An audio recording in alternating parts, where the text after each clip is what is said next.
Akabenja kano keita Voice of the Movement ekivunula eddoboozi lya movement katongoza abavubuka bali mu 2000 nga bamu bagenda okukolera ekibiina kya NRM mu kitundu kino okusobola okutuuka ku buwanguzi mu mwaka gwa 2016.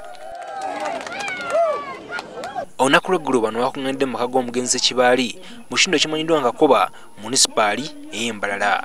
Okusinziira ku mukwanaganya w'emirimu gy'abantu bano Kyoka bano bagenda okuyamba ekibiina kya NRM okunganya amawulire agali mu bantu naye baluma olwo babituuse eri ekibiina bisalirwa amagezi.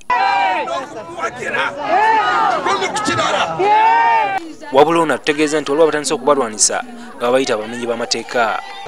Our bosses at NRM headquarters, because they had a different mindset, they accused us that we are swindling money, we are getting money from people on the expense of helping them.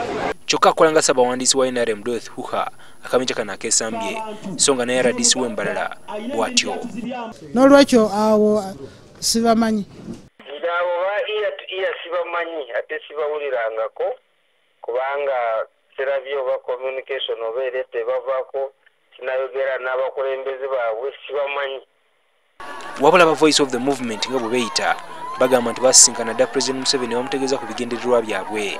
On 22nd and 23rd, the President called us and we explained our version of the story and embraced our model of operation. Kigambibwa nti Museveni wakusisinkana abantu bano omwezi guno.